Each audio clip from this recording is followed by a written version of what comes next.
I almost like that I get to wear these different hats, but I've always been more curious about kind of combining the three and turning it into one sort of cohesive person, because it does sometimes feel like I'm wearing three different hats, but maybe that's something that happens with time, you know? So I always said I was gonna bring my kids to the bookstore. I used to go to a toy store when I did something good or had a good report card. Yeah. I always said I'm taking them to the bookstore. Like they're gonna like books. They're gonna end up being studious, right? I always say like I was abducted a little bit into the fashion industry. It was unexpected. That was a Super Bowl fest. I went on a whim in 2 days. I had 2 days to figure that out and see if it fit into the schedule, and I just ended up going. I think he had to tell me who Guy Fieri was, because at the time I don't really watch TV like that, so I was like, okay, I think I know who you're talking about. But he was a character. I knew you reminded me of my brother before I even knew that you were Dominican. It's just crazy. I guess it's the flow we have. Like, people instantly just notice that I'm Dominican when they see me. It's hilarious to me. Because for me, I don't feel as if when I go to DR, they call me gringo. Like, I'm the white boy. I could see that. I was about to say, yeah, I could see that. Yeah, so... But you just need a tan. Yeah, no, once I have a tan, I honestly get really dark. Like, if you were in the sun every day, like in DR. Oh, forget about it. Forget about it. Just this Jersey weather has been killing me recently. I feel you. The dark days of, like, winter. I tell my buddies all the time, and I tell my parents, because my older brother moved to West Palm Beach. And I was just there. It's crazy. It's so beautiful there, but he's more your skin tone. Yeah. At least when I knew him, but now every time I see him, like, he gets really dark, and I'm just jealous of it, because he just looks happy 24/7. And how are you not when you're just in the sun? I tell people all the time, it's hard living in Jersey during the winter time or fall, because if you have a, let's say, 9 to 5 job and you need to commute an hour, you're waking up in the morning and it's dark, and then by the time you're out at 5 o'clock, it's dark too. So it's like, it's difficult to have a good schedule where you're just enjoying the sun, being outside. Because for me, there's no better feeling. I went on a bike ride the other day with my dogs and just enjoyed nature. And I was like, holy smokes, I've not been able to experience this in 6 months. Yeah. And I was like, beautiful feeling. It's funny you say that. I was just earlier thinking that I haven't really watched TV since high school. And really? The reason why, well, I haven't had a TV in my, like, in a room that I would stay in since high school. And I think I stopped watching TV because you kind of like come, even in high school, I would come home so late and just be so exhausted because I was commuting. You know what I'm saying? Definitely. So, yeah, it's interesting. It's interesting you say that, because my personal buddies and my family know. I actually have 2 TVs in my room and they haven't been turned on in 2 years. I've just been so focused on my work and focused on, like, trying to enjoy life, where I feel like if I'm watching TV, if I'm up to date on all the new shows, I'm just losing so much valuable time where it can be used to continue building relationships, just continue enjoying the actual life. I feel like nowadays a lot of people, and we see it with the iPad kids, they're stuck on it. Like, I can't believe when I walk into a restaurant and I see a little kid just, like, hooked to his iPad or watching this. I'm like, that's me too, in a sense. If I come home, imagine working all day, coming home just to watch TV. If I'm 26 now, when I have kids, how's that going to be? Those hours I could spend watching TV could help, like, build this young child, this impressionable child. And instead, I want to get home to watch my Love Island. I'm not hating on anybody who watches TV, you know, but Love Island. It's just like this previous year, I took a step back in my life, and I'm like, how can I build good habits for the future? Because it's one thing I talk about with everybody. You see it all the time where people are 35, 40, 50, and they're just so deep into their habits, they're hard to break, whether it's the gym, whether it's not reading. So one thing I had to reflect on are, what are some bad habits I have in my life, and how could I take them out now while I'm still young, and then see what difference we can make. Because like I said, once you're that age, it's going to be really hard, and it's only getting harder for us. Like, we're so used to scrolling on our phones instead of going on the TV now. And I said it earlier, like, if I have kids and I get home and I'm on my phone instead of giving them attention and quality time, like, what kind of parent will I be, you know? I I always said I was gonna bring my kids to the bookstore. I used to go to a Mm-hmm. toy store when I did something good or had a good report card. Yeah. I always said I'm taking them to the bookstore. Like they're gonna like books. They're gonna end up being studious, right? Yeah. Well, hopefully, but you know what I mean? I think if you stay on track, because we talked about this before the recordings, but you said you read a book a month. Yeah. And not many people do that nowadays. Especially in their 20s, they definitely Yeah. don't do that. Like they could tell you, yeah, I have 4 hours of screen time a month, or a day. Yeah. But and they could name maybe 10 different movies they watched in the last month, 10 different shows. But for them to be able to name 10 different books, that's rare occasions nowadays. Yeah. And I think spreading that type of energy, and also like just having sorry, I'm gonna cut you off for 1 second. Just make sure that you're close to the mic. Close? Yeah, you could pull it towards you. Like if you want to lean back, it's fine, but pull it back towards you. Okay. But my point I was getting to is one nice thing about reading is you're always learning and you're keeping your mind going and you're expanding your knowledge base. I mean, you're people always say go to the gym and keep your body healthy, but how do we keep our mind healthy? And it's reading. And I think it's one thing we take for granted. I read this book once. I don't know if it was 1942 Fahrenheit or there's another book, but the premise of the book was it had two different viewpoints, where one, the government was coming in and burning books because they didn't want people to learn. And then the other viewpoint was the government won't ever even need to do that because people will just stop reading. Wow. Yeah, and I noticed how scary it is because we're kind of getting to that in life. No worries. We're kind of getting to that point in life where I find people reading less and less. And with things like ChatGPT, with things like... Don't get me started. I'm so scared of that. How come? I'm so scared because I have friends that literally be like, what do you think I should do about so-and-so? And I'm just like, I think this. And then they're like, well, ChatGPT said, excuse me, ChatGPT said. Yeah. How does that even work, you know? Yeah, I don't know. But even I find myself asking ChatGPT the most random questions, and then I have to come back to real life where I'm like, okay, I'm not going to let a robot lead my life in a sense because, like I said, we're so young and so impressionable. If we do this now, 20 years, 30 years down the line, we're not going to be able to think for ourselves. So imagine the people that aren't reading at all and just constantly asking ChatGPT, constantly asking like short-term questions, what their minds are going to be like in a few years. Crazy. I just feel like also it comes down to government conspiracies, but that's just the government frying your brain, you know, picking out the weak ones because in a sense, yeah, definitely. It's just like they want to control you and they want to control the population because the smarter the people are in the general population, the harder they are to control. Wow. Yeah, because if you think about just history on its own, anytime there's like a revolutionary, it's usually the most intelligent guy, the guy who's in the library, the guy who really knows what cause he's fighting for, things like that. Or the rebel. Yeah, or the rebel. And even the rebel is usually really intelligent, and you notice it through the way he's moving. But if you want a society to like just kind of fall in line and do what you want, you control them in different aspects. And maybe that's just a way of them controlling us. So I actually want to go deeper a little bit more on you and stay. I could go off into 20.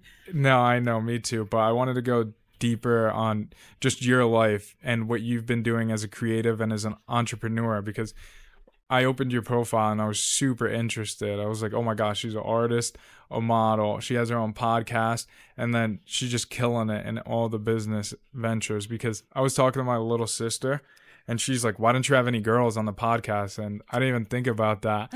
So far, I've only had men, but I want to motivate everybody in the world. So I want to have really cool people who have a story to tell and come on and motivate. So this episode is low-key for my sister, you know what I mean? And keep pushing it, because I want to also empower women and give them a voice and give them a side of the story of how hard it can be and how hard it is to build a business as a woman and continue in that platform. So can you speak a little bit about the work you're doing right now and with your podcast and as well as your music? No, I don't even know where to start because it feels like almost like I have three different kinds of things going on. Yeah. And like when I start my day and I make my list of what needs to be done, I literally divide it into three. So it's like the music stuff is one thing, the podcast stuff is one thing, and then like the model like fashion world stuff is another thing. And they're kind of all separate. Yeah. They'd really, and I like that. I almost like that I get to wear these different hats. Like, but I've always been more curious about kind of combining the three and turning it into one sort of cohesive person, because it does sometimes feel like I'm wearing three different hats, but maybe that's something that happens with time, you know? So yeah. When did you start all this? When did you decide, like, I'm not going to take the regular route, be working a 9 to 5? You're just like, I'm going to kind of live my life the way I want to do it. Oh my God. Well, I always say, it's funny you say that, because that's something I always wanted to, like, how do you say? I always say like I was abducted a little bit into the fashion industry, but it's only half true, because I used to love shows like America's Next Top Model. Like I've watched every season. Yeah. But I now know, looking back, when I really think about it, I was watching that show because of the host, Tyra Banks. I wasn't watching it because of like the clothes or the modeling parts, although those parts were entertaining. But what did you like about Tyra Banks? Tyra Banks, she was like the perfect she was the perfect combination of just like feminine and just like what every girl kind of has, like their self that's just like, oh, I like pink and I like, you know, to wear cute things, but also strength. Like she just, like you just see her, she's like, okay, we're gonna announce today like who's the winner, you know, and everyone's just like so scared of, you know what I mean? Definitely. So I love that the duality, the contrast. You know, she's not either or. She's not just one. I like that like contrast that she had, which is the kind of woman I think I wanted to be, I guess, growing up. Do you feel that now that you're actually working on your ventures, that is the woman you're becoming? Or do you have different goals that you want to? How do I say? In middle school, this is interesting. In middle school, I kind of did the same thing to myself. I ran myself crazy because I was in the chess club, the cheerleading squad, and the school rock band all at once. So, wow. Like, people usually chose one, and I would literally be in like the biggest like like it'd be such an issue. Like I'd be crying to my mom about it or to a teacher about it, because I had to choose which one was I going to miss, like after school program of the week, because sometimes they would like be on the same day. Yeah. And it would always be between cheerleading and the rock band, and I would always miss cheerleading. But then when you're, you know, if there's like a show, then you're kind of like, if you don't know the dance, then what are you gonna do?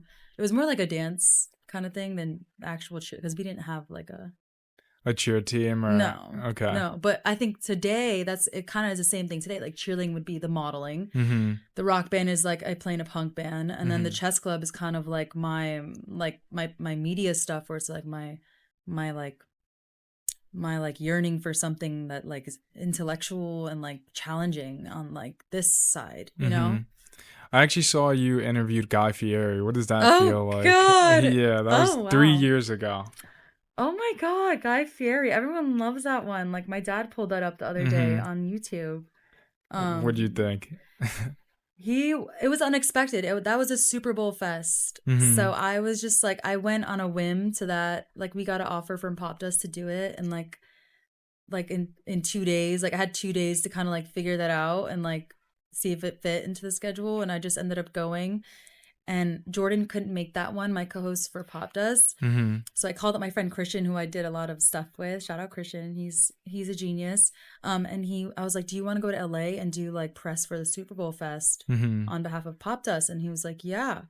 And I think he had to tell me who Guy Fieri was, because at the time I don't really watch TV like that. So I was like, okay, I think I know who you're talking about. But he was a character. Definitely. I just love food, so I've always known who Guy Fieri was. Anytime you talk about food, it's either there's a few names that pop up, and it's like Gordon Ramsay, Guy Fieri, Yeah. depending of what you're into. Mm-hmm. So I thought it was interesting you interviewed him, and then I also thought it was interesting because I know what interviewing a big guest is like. Sometimes it could be really intimidating. Yeah. So I wanted to know if in that moment did you feel intimidated because you only had 2 days to prep, and it was kind of last minute for you. Like, what'd that feel like in the moment? Oh my God. I think, okay, we were waiting for MGK to hit the blue carpet. So low key, like, I wasn't prepared at all for Guy Fieri. I didn't even see him on the list of people. Yeah. Like, it was, yeah. So, but what was it like to interview someone that? Just big names, because Big was that your names? first time sitting in front of being on a red carpet type of event? That was my first time. Yeah. But I will say, like, I don't think it's the bigger the guest. Like I said, like my first interview ever with the podcast was of Roosevelt, who at the time was not, you know, he wasn't like super popular. I think at the time, this was in 2020. He was a German DJ, like killing it though, but still, you know, like I had not heard of him, and I was sweating the entire time. Like, oh my God, so bad. I was so nervous. And then I asked what was his favorite color after 2 days, like 2 pages of research the night before. So I don't know, you know? Are you still nervous when you record interviews? Sometimes. Yeah. What do you think you're nervous about? Well, now I've gotten really mean at editing, like nasty. Like I can edit like wow. Like yeah. So, but I don't know. What am I nervous about? I don't know. You never know what you're going to get from someone. Like, you never know. You know what I mean? Yeah, until the cameras turn on, until the lights are on, and you're actually on the mic. Yeah. It's like everything could change. Yeah. You could probably even tell. I tell all my guests this, even with me, the conversation we just had off camera is completely different to the conversation we're having on camera. I know. I slow down a bit. I'm kind of like more in my thoughts, and I give the guest more time to speak. So it's like that's where I'm trying to just continue having the reps. So it's no different on and off camera for me, you know, and that'll come with time. I'm only a few months brand new into this, but I know as time goes on and I kind of like become more comfortable with everything, then people will get to see off camera me is the same as on camera me. Not saying that there's a big difference, but there's definitely a difference, and I know it. For me, is there a difference, do you think? No, I think it's like you're just in a flow state and you speak very well. So thank you. Yeah. I wanted to ask you, what's it like being in a rock? You said rock band, or Yeah, it's like a punk band, yeah. Punk band. Like, what's that like? That is just It's pretty cool because you have different dynamics, and I feel like it's intense because you don't hear that a motto. When I hear of a motto, I expect of like words that pop up in my head are chic, more reserved, and then you're on a stage just letting loose, like having a great time.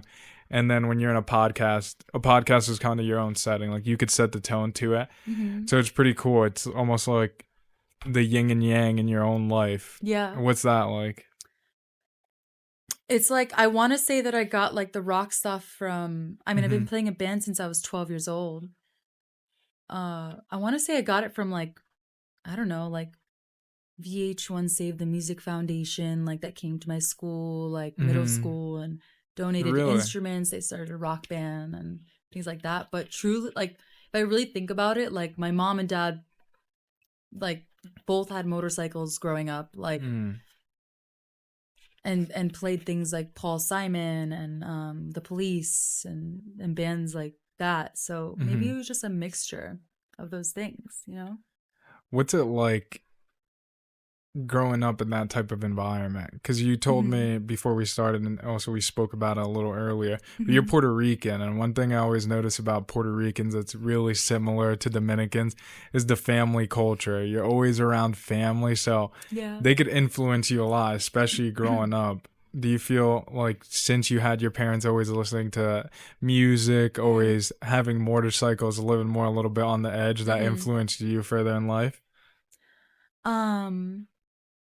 I mean, definitely, my personality is a bit more like outgoing, and I'm definitely like a little bit of an introvert too. But you know, we know how to like have a good time, right? You know, Definitely. it's funny because like, did I say that my brother's Dominican and Puerto Rican? Yeah, That's why every time I look at you, I just think of my. that's funny. Shout out Yui. Yeah, but no, it's funny because I always see, especially in that culture, the parents are just such a big impact on their children. Yeah. But you said you can be introverted. What situations do you find yourself where you're introverted? Introverted, OMG.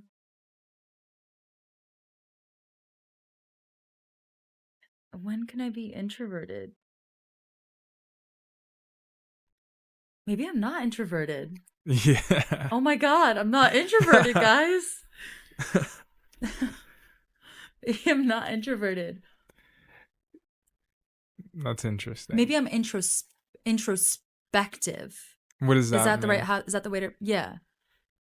Yeah, maybe it's that. Maybe I'm always like looking inward for the answers, always like following my intuition.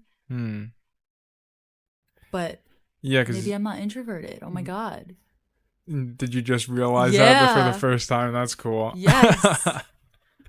Because we talked a little bit about prior to the show starting that you like to travel a ton and you're just kind of doing your own thing all the time. So I think introspective would definitely be a better word than introverted. Because another thing I noticed was something we spoke about earlier was you could become friends with anybody. Yeah. You know, and that's a really hard skill for an introvert to have. It's not something you see daily. Is that something you see that helps you in the podcast game, in the music game, and modeling game? Yeah, well, I will say, yeah, I think my upbringing, I think, well, I grew up in the Bronx, and my middle school was so diverse. Like, it was in an Italian neighborhood, but it had just like like anything on the spectrum. You know what I mean? Like the color spectrum, whatever you want to call it. Yeah. But yeah, no. So I grew up like being friends with all kinds of people from all kinds of places. And I think that I definitely am able to relate. And so I felt like I related to just about anyone.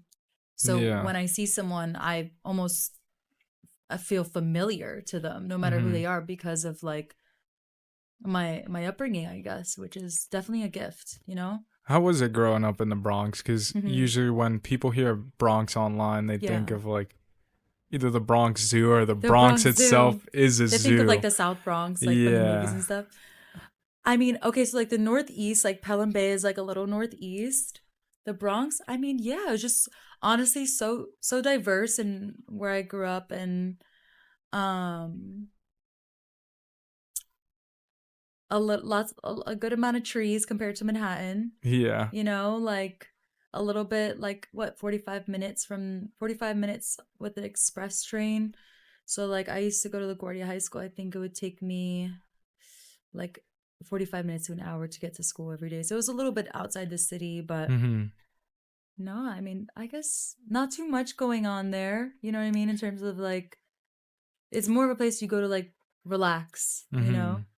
Did you like making Quiet. that commute? Because at least growing up more in New Jersey than New York for me. Yeah. Nobody The commute. commuted more than Yeah. 5-10 minutes to high school, honestly.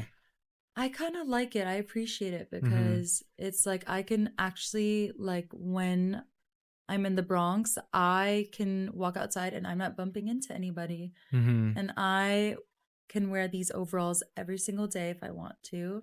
And no one's going to remember. Not that it matters, but I'm making a joke, but like, you get me. Yeah, definitely. Yeah.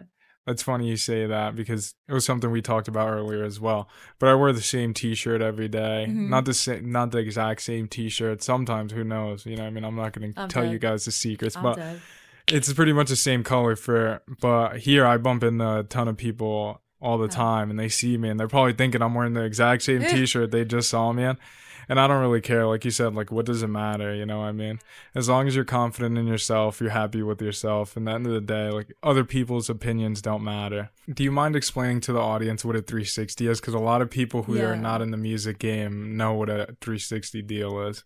Well, and the easiest way I could explain it would be like, let's say like I had a band that we made original music, and then I went into thinking that I was going to go into the studio to record original music, and it was like, okay, these are the songs, you know. Press play, like go in the booth, and these are the songs, hear the lyrics, you know. And it was like actual kind of like, I'm not gonna lie, like some of it was kind of cool, like MIA type of vibes, but I'm not like, my taste, especially at that time, was not MIA. You know, it was like, it was not that. So, you know, not a bad thing, but you know. So, interesting. Yeah. So if I was influenced by like opinions, it would be like, I think during those formative years during that time, I was kind of being like, why don't you just go that route? Like, it'd be so easy. Or why, you know, like, you know, by my manager at the time too, which I'm still good friends with, you know, but I don't know. I was listening to Show Me the Body. I was like, I was going to like underground shows in New York for $5 like a kid. And that's what I liked. Like, that's what I liked, you know? Yeah. So a 360 deal pretty much doesn't mean they're in control of all your music now. They decide what you put out. Yeah. That's insane. As an artist, maybe new artists don't even know that, you know, and they get stuck in those type of deals, and it stinks for them because, like you said, or it works, which is great. Or it works, you know, which is true.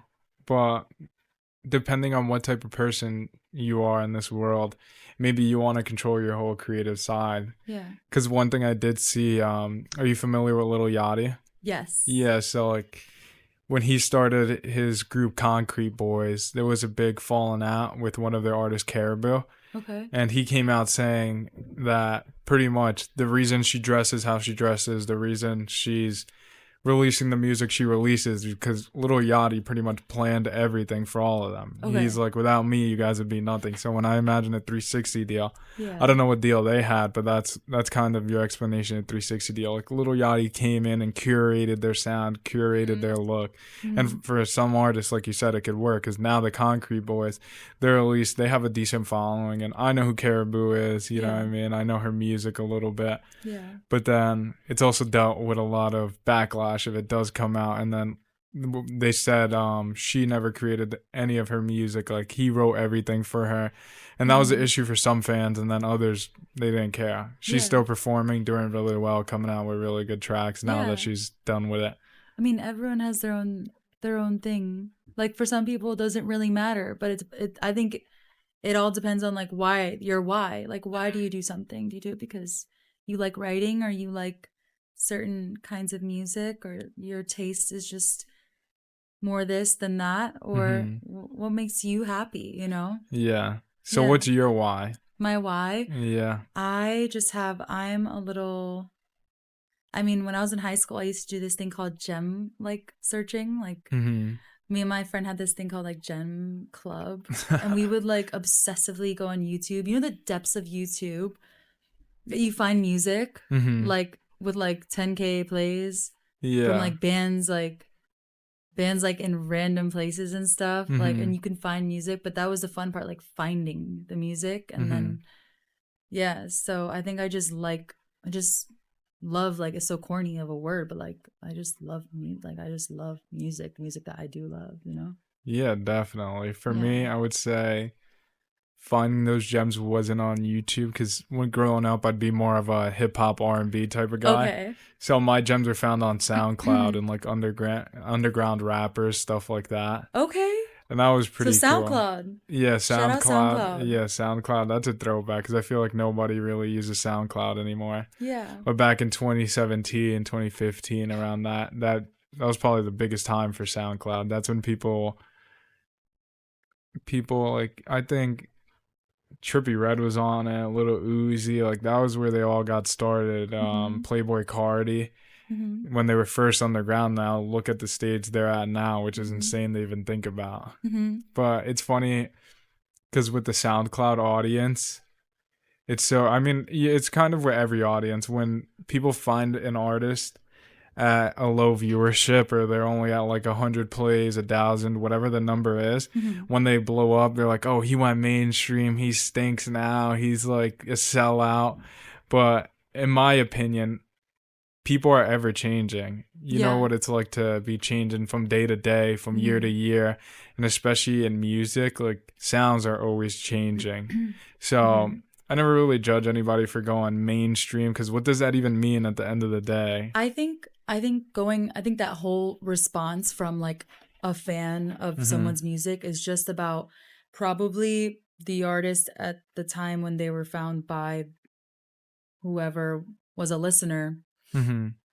Was writing just him, or maybe writing and producing just him, you know, really just speaking his own story, his own truth in his bedroom maybe, or, you know, got his homie, you know, TJ recording him. So he's just really speaking like everything, just wholeheartedly, you know, his own story. But then, you know, as you progress, maybe now you have the ability to have writers and have producers that want to put their own kinds of things onto the music. So it might also be like really amazing quality music, but someone who's a fan from, let's say, 5 years ago might say that's not him, like he's a sellout. No, well, you just can't identify anymore to the story because it's 10 people's story on a song now. You know what I mean?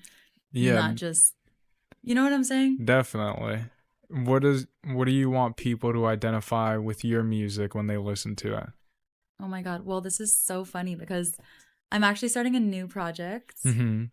It's, yeah. What's the new project about? Anything specific?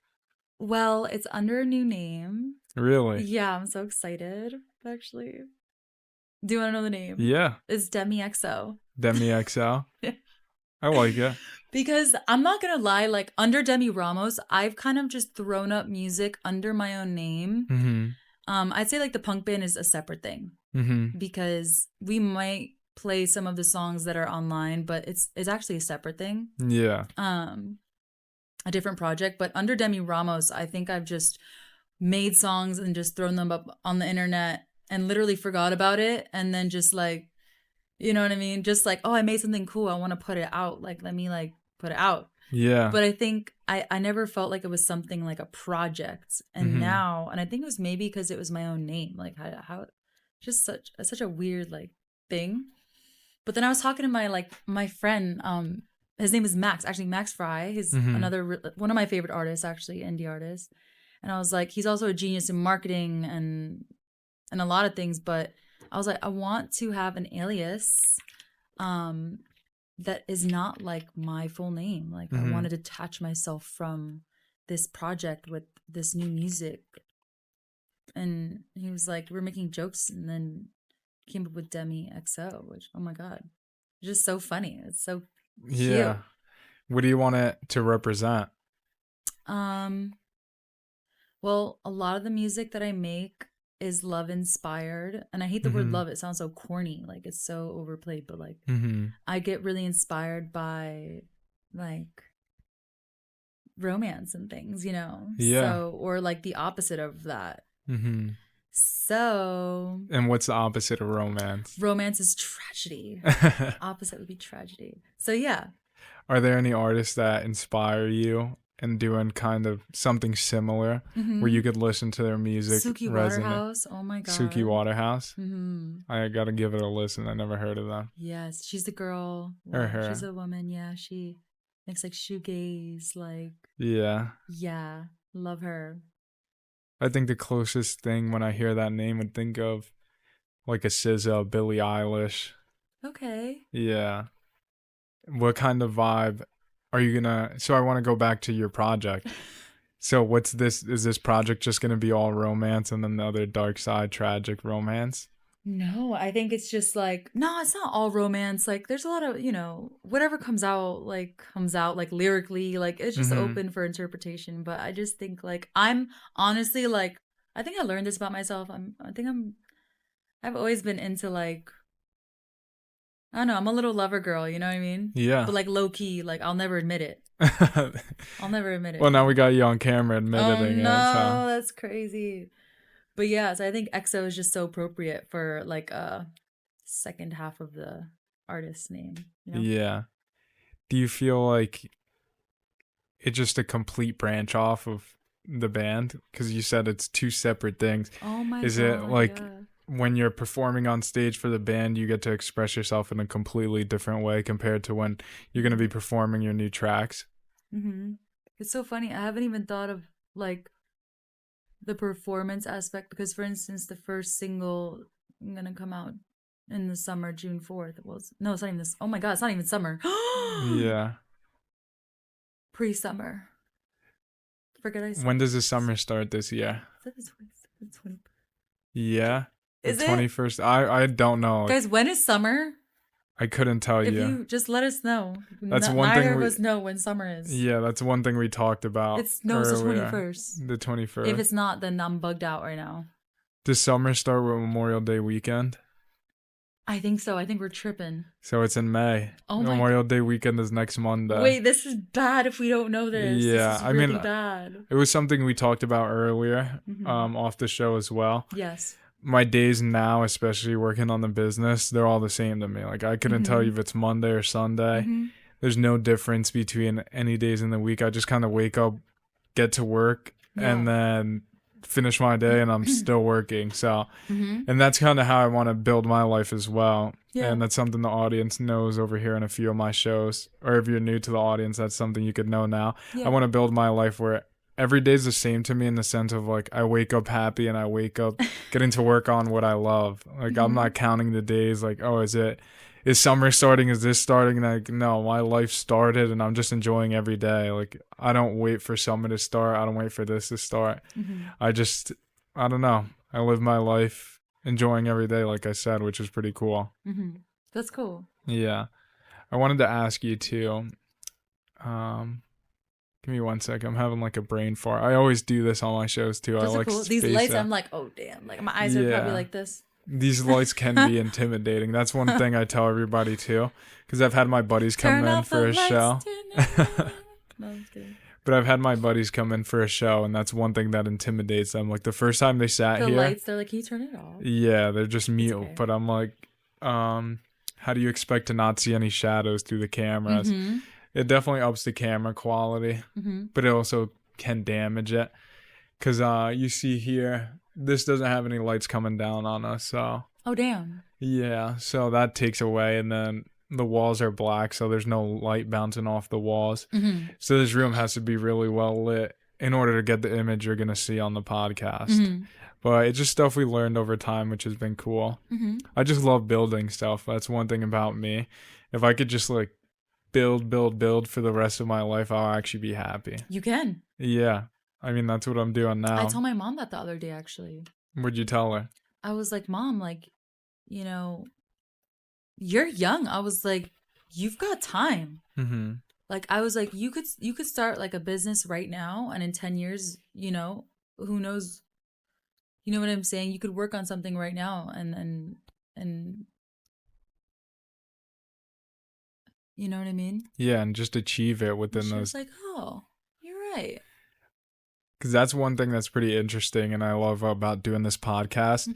It just gives people a different perspective on life. And maybe I've had a police officer on here who's also a restaurant owner. Sick. I've had a podcaster on here. I have a guy who's run his own he runs his own business, like car rental shop, but then he's also an actor. Like the people I've had on here are just so versatile. And that's what I want people to realize. Like you could be any age and kind of do whatever you want, even though it might take a while. Cause that's the one thing that people don't know about business, or I feel like people online don't know. They think it happens overnight. And that's probably one thing you've realized too. Mm-hmm. It takes years and years to develop something great. Yeah, it doesn't just happen overnight. You don't just wake up and have 100,000 followers. Like, those cases are very rare. You know what I mean? Yeah, absolutely. And even when they do happen, it was something I was talking about in my last episode. People will blow up instantly, and then you'll see them die off because it's harder to go viral, blow up, and then stay consistent or stay within your niche, because that's the one thing I found with social media. If you grow an audience and then try to change niche, you're gonna lose that audience. Like, if your audience is coming to you to listen to pop music, and then you're like, okay, I want to go to a completely different genre, you might lose half of that audience. Like, people might support you for you, but half of those people are just listening for that pop music. So it's difficult nowadays for people to switch up. That's why I tell everybody who's looking to do any business, start now, because it's earlier than procrastinating and deciding to start tomorrow. Today's earlier than tomorrow, yeah.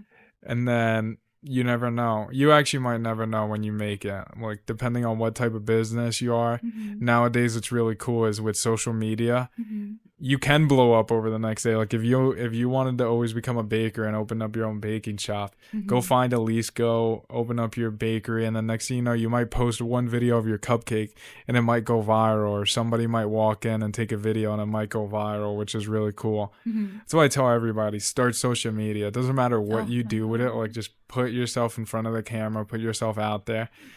As long as you're not looking to get canceled and saying stuff that's like obnoxious, or like, just try to add value out there. And if you're not adding value, like, just try to have fun. That's the one thing.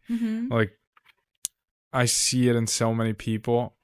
They hate what they're doing in life, and then they hate the jobs they're having. But since they're getting that steady paycheck, since they're getting certain benefits, and they're a little bit comfortable, they'll stay in it. But that's fine if you want to stay in it, but use the hours maybe after work or previous to work to go for something you actually love and have fun with it. I agree. Because life is way too short to just be sitting around and not loving what you do. It just doesn't make any sense to me. I agree.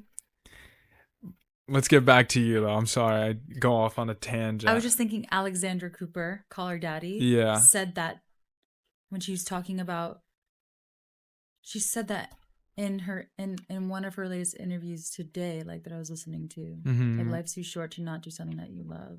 Yeah, it just tripped me out just now. I listen to about 2 podcasts a day, like, at least. Like, I just go back and forth. It's either Call Her Daddy, Mel Robbins, or Diary of a CEO. Or, I'm not going to tell you the others because they're embarrassing. I actually, I see a ton of clips of, her name is Mel Robbins. Love, yes. Yeah, what's her book about? Let Them Theory. Yeah, the Let Them Theory. That's the one thing I see. I didn't mean to get that one. Do you, can you relate to that? The Let Them Theory, I think it's, the Let Them Theory is just kind of a little bit about, if you have a problem with this person or an issue with this, if you're in a situation about this, let them. It applies to anything. Just let them, because you'll just be at peace. Like, you cannot control 99% of things, but you only, you have only control over, how you react to something, not, you know what I'm saying? Yeah, when definitely. You're dealing with people, you know what I'm saying? So let them. Yeah. I definitely like it. I've heard it a few times, and it's cool, because I used to let a lot of things get to me. I don't know. I'm an overthinker. Same. That's one thing I don't know if I'll ever be able to fix, but I overthink probably every situation I'm ever in my life, every conversation I have, and just being able to let go and just realize I could only control certain things in my life and focus on the things I could control instead of the things I can't. Has definitely been a weight off my shoulders, because going into the business I'm going into now, I realized I've lost a lot of friends along the road, not in a bad way. It just, they have their own lives to live, and I completely respect it. Like, they have their families to build, they have their job to build as well, their careers to build. But within that path, I just realized we haven't had time for each other. Yeah. And then 1 month turns into 6, and 6 months turns into a year, and then 1 year turns into a few. And then it's like, how far do you get till you realize, like, dang, I haven't even talked to anybody in so long. But you can also circle back with people too. Like, yeah. Friends from high school I had a particular friend from high school who we were like two peas in a pod. And then like over time, throughout the past few years, we went kind of like different kind of just ways. We started hanging out again. You can always circle back with people that if you miss someone, you can circle back with them. Yeah. I wouldn't I could say this. I don't miss anybody that's I'm dead. left on. Yeah, no, if you're thinking I miss you, I definitely don't. Because if I do miss you, one thing I've changed within the last year is like everyone I do care for and have that genuine relationship with, I'll just call you. Even if it's out of the blue.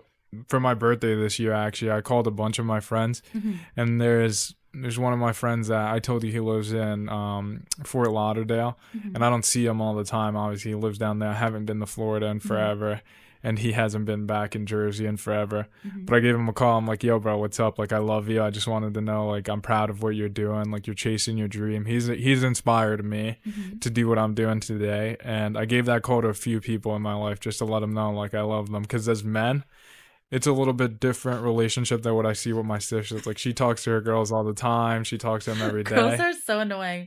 We have so many friends. Yeah, we but need to chill. No, it's honestly cool. It might be hectic at some times, but it's honestly better. Like, because you guys are able. It's one thing I talked to about my friends, and one thing I had them on a podcast earlier, and one thing we dove deep onto. Like, guys are so afraid of like talking about their emotions, talking about their feelings, and it can be very detrimental. Because one thing you see when men are on like their last points where they just feel like life is getting too much for them and it's overwhelming. Yeah. It's a majority because they haven't talked to anybody. Yeah. And then not only in the moment when stuff is wrong, they haven't talked to anybody, but if you look back, let's say for me, I'm 26 years old. You look back 26 years, I never talked to anybody in that sense or had those type of conversations. So then let's say I'm 26 and I'm feeling stressed and I'm feeling overwhelmed. I might feel, who do I go to? How do I go to? I've never had these conversations. So I'm trying to give the opportunity to the people around me now to just start up those conversations and feel more open. Because even me as a friend, I definitely had a pressure on my close friends where there was a point where I definitely understand why they wouldn't come to me and talk about certain stuff, because they might have felt that I wouldn't have been able to talk about that situation, even though it was never like that. Like, if they came to me and there's something serious, I would have helped them out. But it's different me seeing it like I do and them receiving it, because it's hard it's really hard if you put up a wall and then you're always like making fun of each other and doing this and that and not having serious conversations. So that's one thing I do praise a lot of women for. Like, they're able to open up and talk about stuff. You should see a girl's bathroom. Yeah. You go to a girl's bathroom at any like social event or club or anything of that sort. We're having like, we're hyping each other up. Who has lipstick? I'm just giving lipstick to a stranger. Yeah. Oh my God, like, he said this. Did you think that he, like, it's one of our superpowers, I'd say, women, but we're nurturers by nature. Yeah. We just like, who needs help? Who needs something? I got it. Like, we're kind of just like that by nature. Yeah. I think guys in general just try to be more stoic. Yeah. Or some men. Yeah. I can only speak for myself and my experiences, but I see people are trying to be more stoic and reserved and try to be strong. Yeah. Yeah. But strong is defined in different ways, you know what I mean? And suffering in silence, in my opinion, isn't strong, because that suffering you're doing is affecting the relationships you have in your life. Like, how can you truly be happy? How can you truly, let's say you have a girlfriend, love that girlfriend, and treat her the way she deserves to be treated, if you're constantly thinking like all these negative thoughts? It's hard. So that's why I tell a lot of men, like, just open up, whether it's to a best friend, whether it's if you're praying to God, whether you have a good mom, a good dad, even if you never had those conversations, like, try having them. I don't know, I just think it helps out in the end. Absolutely. Yeah, I guess the internet has kind of opened our eyes to that too, sharing our experiences and being open about things, which there are a lot of negatives to, oh my God, the internet, like AI, Yeah. we're gonna, but I guess one plus would be bringing people together, and kind of making it a place where you can kind of like say anything low key, Because I and feel find like people in common. exactly. I think that's the key because it's such a I mean, you have the availability to talk to somebody across the world, like on the other side of the world. So there's no way with 7 billion, 8 billion people in this world, you can't meet one person that doesn't have one thing in common with you. So that's feel like why you're not alone. Yeah. exactly. So that's why I say for everybody again, like start content, whatever it is, just talk about what you want to talk You're inspiring about. me from that. Actually, like I was so resistant towards like content and stuff like that for so long. Oh my How God. come? It's just not, it does not come naturally to me. Yeah. I mean, it does, but I think I don't know. I have this like resistance towards it. I've had like really good friends or like people that I work with, like kind of make sure that I put things up to just, or like updates and stuff like that. Yeah. Cause I will not. And I'll be so happy not doing it. That's Who really good friends you knows? have in your life then. I know. Shout out D. Thank you, D. Yeah. But No, I completely get it. It's something I talk to my friends all the time about, and it's something, if you know me personally, maybe we talked about it a little bit earlier too. yeah. But I mean, I feel really uncomfortable recording episodes half the time. I never would have thought of myself as being a podcast host. And this is something I also talked about on other episodes. Like, I think I do a terrible job being a podcast host. Like when I watch my own stuff, it's like I'm cringing half of the time, but I know that with time, with anything I apply myself to, I'll get better and I'll really start to love it. And it just, how do I want to put this? I just want to go out there and try something new, really. Yeah. Because it's something I talked about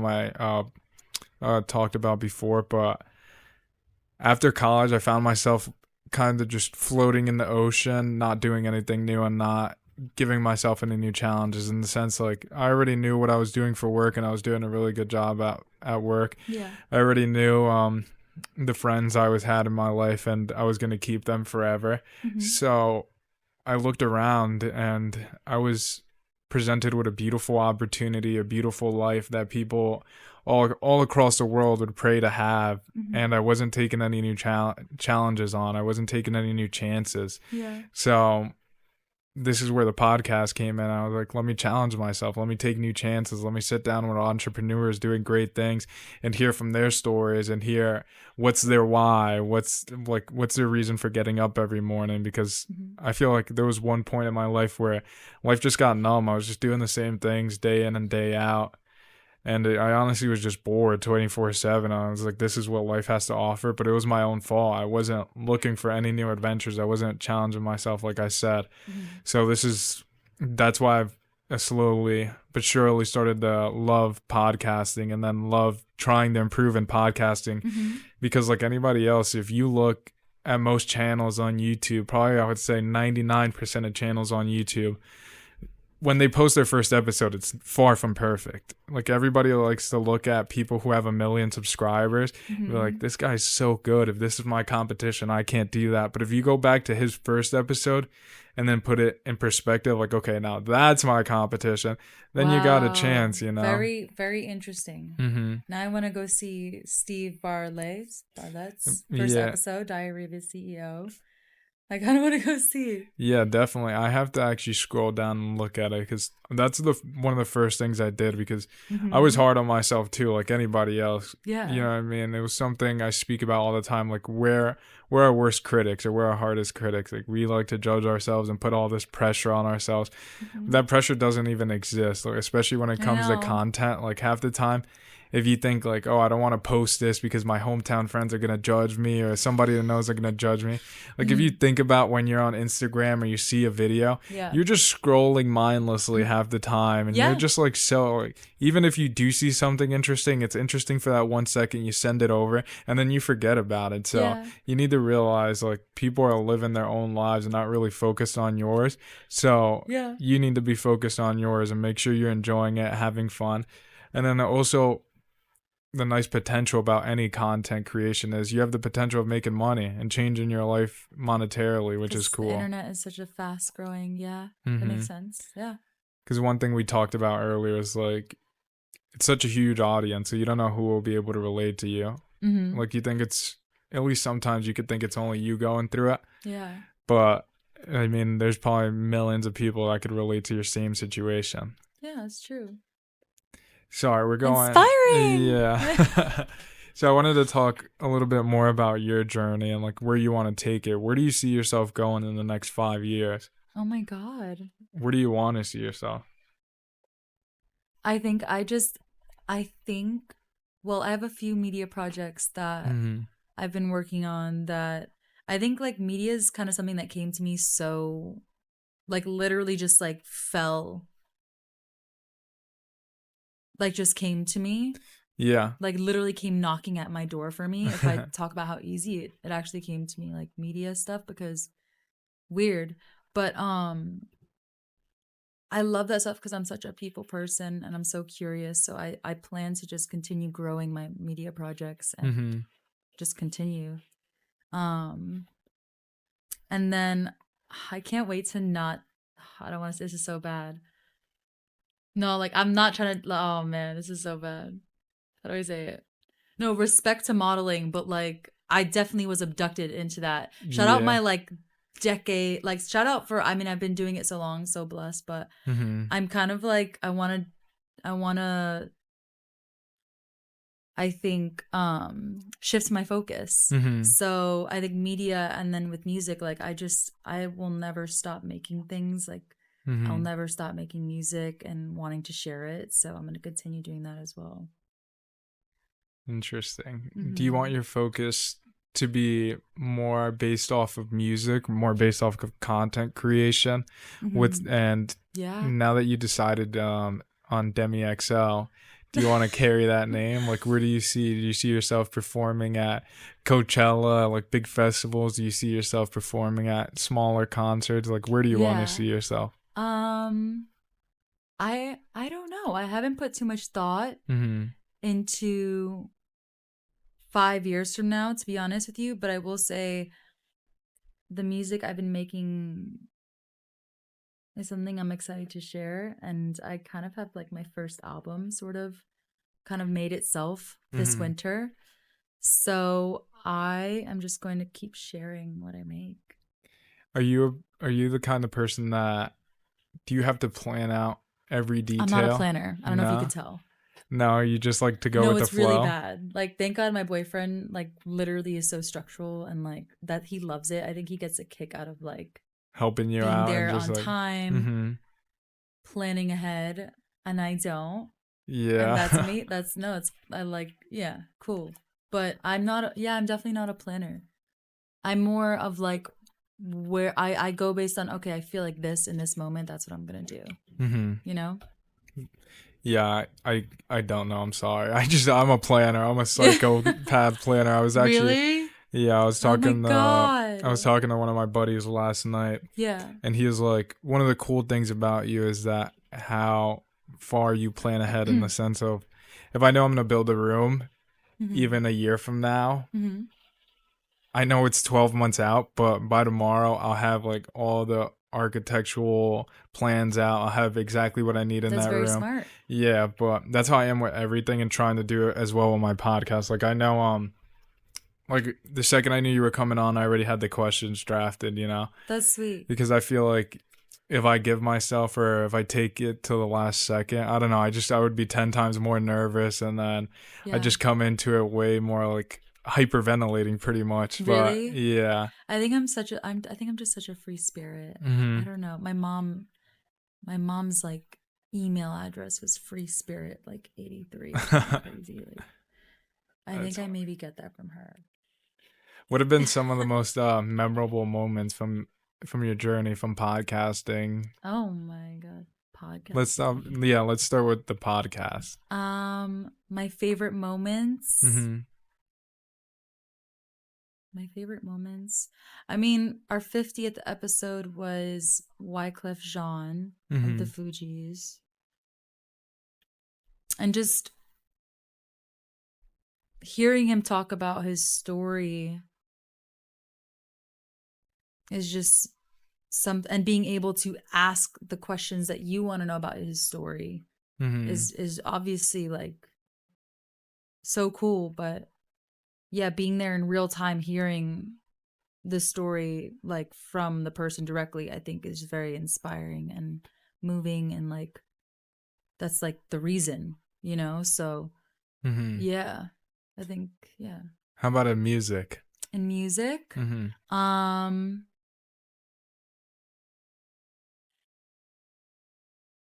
I think that kind of feeling happens during the process of where I am on the laptop, like on Ableton, like playing with a loop, and then the loop turns into a full song, and then I want to play it like 40 times, and then like for 48 hours, and like a 48-hour span, and realize like, oh, I want to share this. Like I'm gonna send it to my best friend D, and then D wants to play it 40 times for the next 2 days too, and you're thinking, oh, okay, I have something to contribute, you know? Yeah. So that's a nice feeling. What's a surprising song or even like playlist you might have that your audience might not expect from you? Playlist. Or is there a song or artist where if you say their name, people will be like, there's no way you listen to that? Oh my God.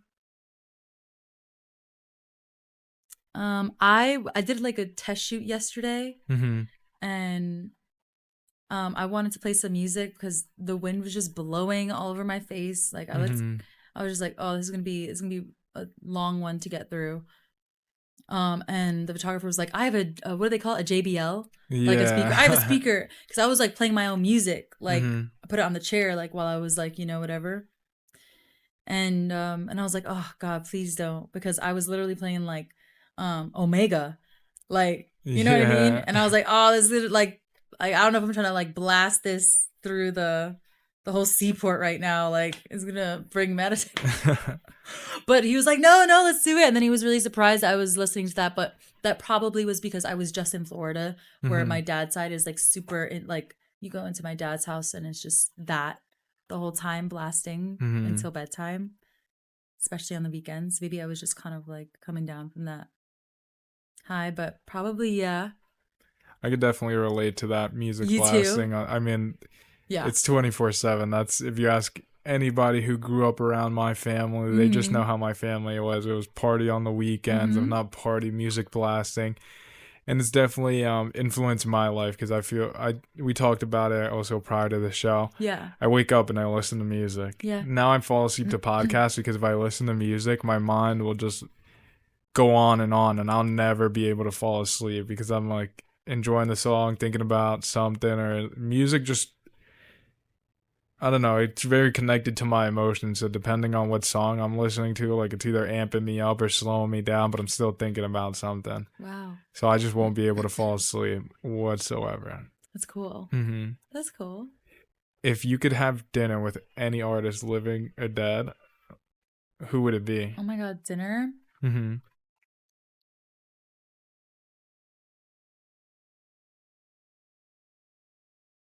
Oh my God. And why? Well, there's probably a different reason. No, I'm kidding.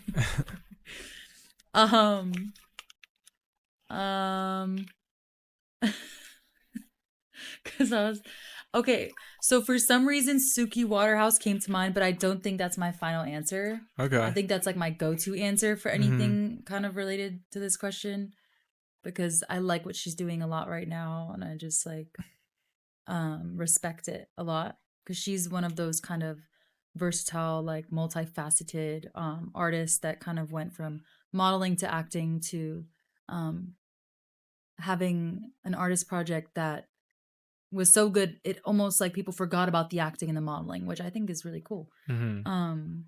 Maybe it would be her. Interesting. Yeah.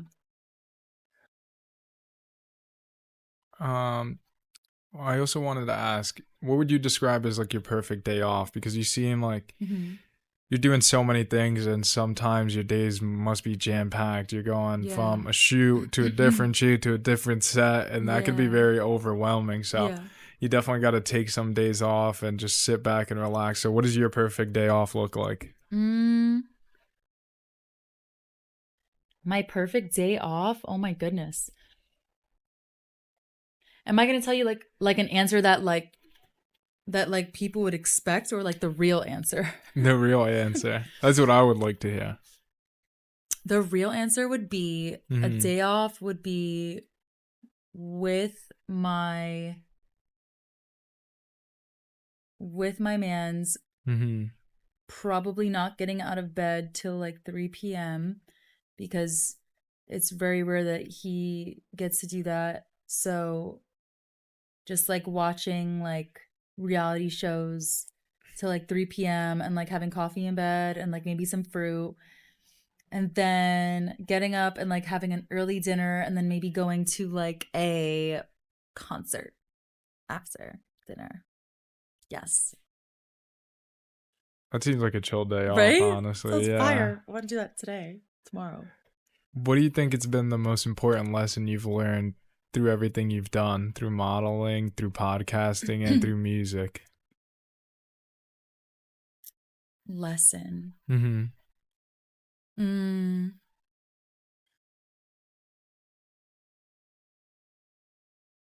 Oh my God, a few just came into my head. Let me hear them. One would be to limit the amount of opinions that you seek to tally to then make a decision, because it's just, you know, maybe you have your one person that you can count on to tell you something, you know, like I have a friend or two that I can count on to ask like the dumbest questions and get the most honest answer, and I value that more than anything. Yeah. So it would be to just limit like, you know, your intake of opinions, because it's hard to hear, it's hard to like make your own choices that way, you know, and then stand by them, because if you make a decision and then you realize you were going off of the opinions of, you know, your 5 buddies, well then, you know, you're going to feel worse about that than if you were to stand, you know, make your own decision and say, well, I made it. Like, who else was there to blame? It's me, you know? You can live with if it was you. Definitely. You know? And then fear is like not like, you know, fear is like a thing that everyone has to overcome with anything small or big, but be fearless. Be fearless. Easier said than done, for sure. But it's great advice, because I actually believe that too. Like, I think you should just dive into the fear. That's where I feel like fear is where all the journeys become great. That's where people really differentiate themselves, when people seem like they're fearless, but it's not that they're fearless. They have fear just like you and I. But the difference is they're willing to fight those fears and say, all right, I understand I'm fearful right now, but I understand I need to keep going. And I need to keep fighting and just give it my all regardless of what happens. Like, because I know a ton of people, even myself, I've had the fear of failure, whether it's in a class I was in college, or whether it's starting my podcast, because I'm like, oh my gosh, I'm going to stink. Like, why would I ever start it? Why would anybody listen to me? But now here I am 6 months later, and I'm like, I have 600 subs. Holy smokes. That's like cool. 600 people listening to me, listening to either my story or my guest's story, my questions, and enjoying the content. I think that's so sick. And people don't realize anymore. I think a lot of people our age are numb to 100 people listening. But one of the cool things I did recently was I posted, when I got 100 subscribers, a picture of me just like doing some funny thing. And then the next picture I posted was 100 people in a room. And I was like, this is a lot of freaking people. You know what I mean? And that's one thing prior to starting my podcast, I made sure I was aware of. It's like, regardless if it's 1 or 100 or 100,000, like, people are listening to me. So like, how could I add value to them, and how could I impact their life in a positive way? Because even one person listening to me is one more person listening to me today than they did yesterday, so I try to not take any of that for granted, and I try to really appreciate, one, everybody who's following me, and two, everybody who's just listening and supporting, because it's huge to me. Like 600, if I were to stand in front of a room right now in front of 600 people, there's no way I'd even open my mouth. Like, so it's cool you get to do that on the internet and like just keep growing on that and keep improving. Very inspiring. I feel inspired by that. Thank you. I wanted to ask, is there any like unexpected challenges along the way? Because we go back to the same thing over and over, but it's because it's so cool. You're doing 3 things. You know what I mean? So it's like, I could only imagine the challenges you had to face, because it might be that podcasting was smooth sailing for you at one point. Yeah. But then music was really challenging. Like you just hit a rock, you know what I mean? So did you ever face any challenges? I think the first thing that comes to mind is what I do for work requires that I am also like, okay, the easiest way to put it is like on social media as a model. Like if I didn't have an Instagram that like literally on elite like .com where there's my portfolio, there's a link like Instagram, like right next, you know what I mean? And clients look at it. So I think it's like, I'm encouraged to, be what like kind of, or post what a model should post. Right. But I guess playing loud and fast does not, sometimes, doesn't really like, there's not much in common with that and a nice clean photo of me, So I think my biggest challenge was always being like, okay, like I'm a model by day and then I'm playing punk rock or going to like rehearsals, like band rehearsals at night, like doing this. So I was always kind of like maybe feeling like a little bit like an on and off switch of some sort. And also I'm not gonna lie, I'm not a big fan of fashion, like clothes. I like things that are nice and that feel nice, but I'm actually not into like brands or designers as much as other girls. So I think like it's not a bad thing. It's just I'm not a visual person. Like if you take me to the MoMA, I'm gonna probably be like, I don't know, doing something else. That's the truth. Yeah. I'm just not visual. Like I don't get connected to something when I see it as much as I do when I hear it. Yeah, I get that. Yeah, I'm just laughing that you said that, because I actually invited one of my buddies last night. I was talking to him. I was like, yeah, let's go to the MoMA. I was like, let's go to a museum in New York. And it's only because I haven't gone to a museum since I was probably a little kid. And I just want to step out of my house for a second and take a day off, because it's something they see. Like I just haven't taken a day off for like 2 years. The last 2 years, I've just been work. Go to the Museum of Natural History instead. How about that? Yeah, that's interesting. Honestly, I'll go anywhere. I'm looking for recommendations if anybody watches this episode too, wants to send something, because I think it was something we talked about earlier too. Was I just want to start traveling more, just get out of Jersey, get out of New York area. I mean, I've lived here all my life, been here all my life, so I need to start exploring a little bit more and just, I don't know, I feel like, I mean, the world's cool. I mean, I've been to Peru, so I remember what that feeling's like. Yeah. Seeing Machu Picchu, seeing something new, being in a whole different culture. Yeah. So I love that. So I just need to make some time, honestly, and set myself back. Like it's okay to work, but then it's also okay to relax for like a week or 2. 100%. I mean, you have a whole lifetime to see the world too, Yeah. So, but then something the thing is, podcasting, you just need your microphone though, by the way. Take your microphone and a Scarlett, you could do that anywhere. Yeah.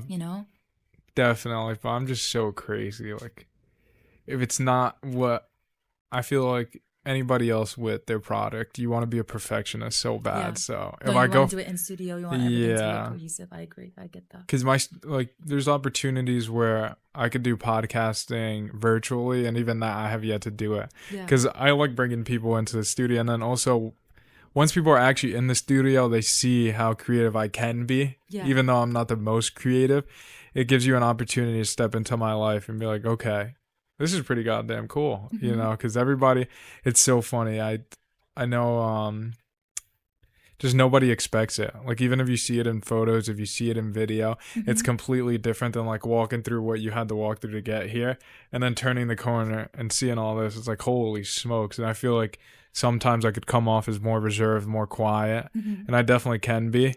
But I feel like this is where I express myself, you know? That's fire. Yeah. That's fire. Oh, this is a really cool one I want to know. Cool. If you had to pick a song to be the soundtrack of your life, what would it be? Oh my God. And why? I always like to ask and why. Soundtrack, only one song. Oh my God. It could be an artist. It could be in a whole album. Because I know for me, I'm a little crazy when it comes to music too. This is why I hate aux, because I'm a type of person, like, if I hear a song that I really like, if I hear an album I really like, I'll only listen to that on repeat, and really? I'm not afraid to like. No. Yeah, I know most people are like that. Oh. Actually, 99% of people I meet are like that, which is why I'm just like, all right, take me off of aux, because I'm going to be like, you heard me listening to Lauryn Hill earlier, and I've had that song probably played 160 times in the last like 3-4 days. When I could connect to a song, when I like a song, I overplay it for sure. And I kill songs for myself, so I can only imagine for other people around me. Like, how would you even be able to listen to the same song over and over again so much? But that's just how I am. So I can't, I don't know. So let me ask you another thing then. What's a guilty pleasure of yours that gets you in a good mood? Guilty pleasure. Because I know for me, one thing I could say is a guilty pleasure sometimes that gets me in a good mood is playing video games. Like when I was younger, probably 2-3 years ago, I wasn't much younger. Yeah. But I know I could play video games for hours on end. And now that I don't have much time to just sit down and play video games, if I ever get a day to just relax and talk to my buddies and be in a voice chat with them and sit down and just enjoy a video game, I'll do that from time to time. That's, I guess, my screen time. Instead of watching TVs, watching movies, I'll do that. Because one thing I will say for men that get older, it's like you have your sense of being a kid again, and then also have a sense of reconnecting, because maybe I don't text my friends and call them all the time, but if we're able to hop on a video game, just laugh and forget about life, that's like our guilty pleasure. Even though we might need to be working and doing other things, I might just play a video game to relax and like let loose. Or eat ice cream. I love ice cream so much. Oh my God.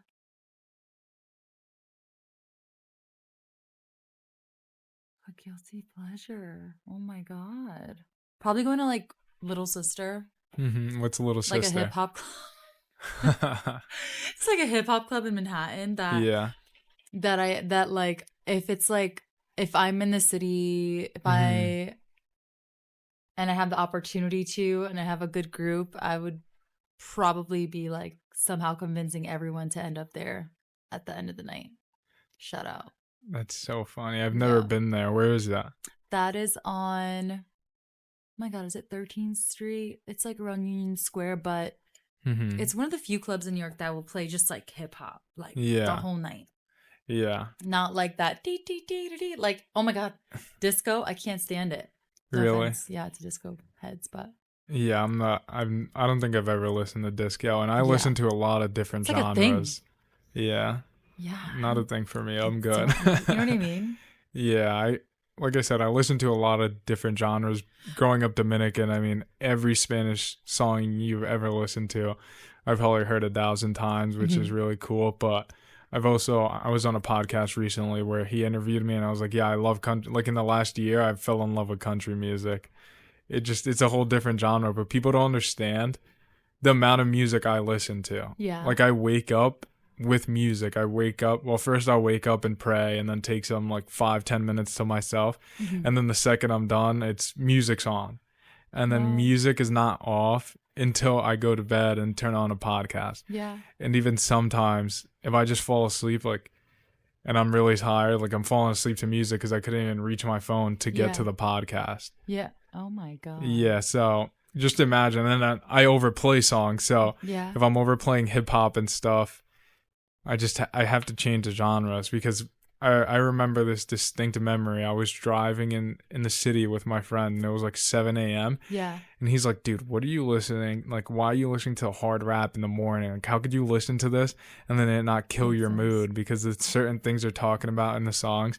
So I feel like country music, at least in the last year, is just something I never listened. Exactly, softer.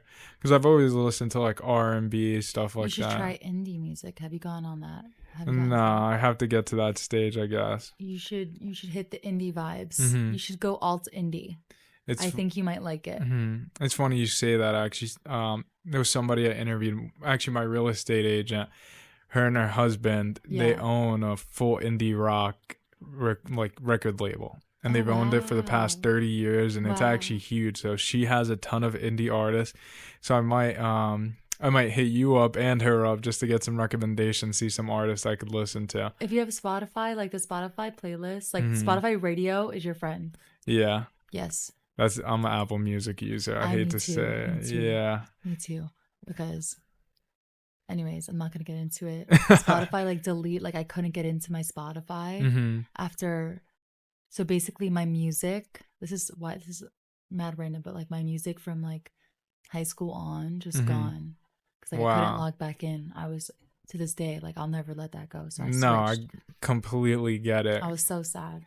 I completely get it because I had Spotify Premium for a little bit. Yeah. And that's the one thing they do have better than Apple Music. It's like their playlist, the recommendations. The radio, it just, you could hop on and not have your own playlist made and still find, and podcasts as well, which is cool.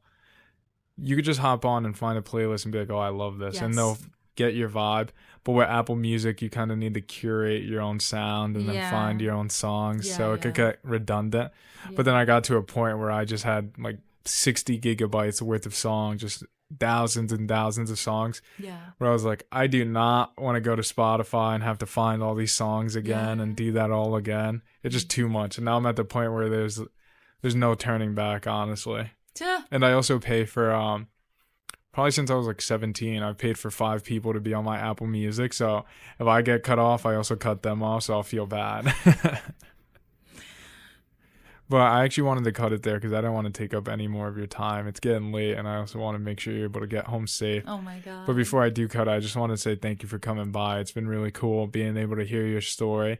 And I hope my audience is also able to take a lot from your journey and just be inspired from what you're doing. Because like I said, my sister called me, and she's like, why do you not have any girls? Like, how am I supposed to relate to this? Gen Z, right? Yeah. Shout out. Yeah, definitely, because she's a boss bee, like I like to say. Like, I'm so proud of what she's doing. She's kind of going out and just creating her whole life. Like, she dropped out of college, and now she's got a great career ahead of her. She moved to Houston, and I couldn't be any more proud of her. Wow. So I want to just continue. We spoke about it earlier again, but I just want to continue inspiring people, and I want to give people, at least my listeners, inspiration in the way of you could relate to somebody who comes into the studio. Like, even if they can't relate to this episode, maybe they might relate to one of my previous episodes or one of my future episodes. I kind of want to bring any type of person in here who's an entrepreneur, who's a go-getter, who's just motivated in life to do more, who's not just sitting around waiting for opportunities to come to them, or that they're going out and grabbing those opportunities by the neck and being like, I'm taking what's mine, you know what I mean? Because that's just what life is. And I feel like, at least nowadays in social media, there's a lot of BS being pushed. And I don't want to push any BS. I just want to, like I said, add value. So once again, I thank you for your time, and I thank you for the value you've added to the show, for sure. Yay. And I hope you the best on your ventures. Like, you seem like you're doing great in music. You're doing great in modeling, even though you don't want to continue. And you're also doing a great job in podcasting, because I've seen a few of your episodes, and they were really cool. So I hope the best for you, and I hope you continue and all that and keep killing it. Yay. Thank you so much.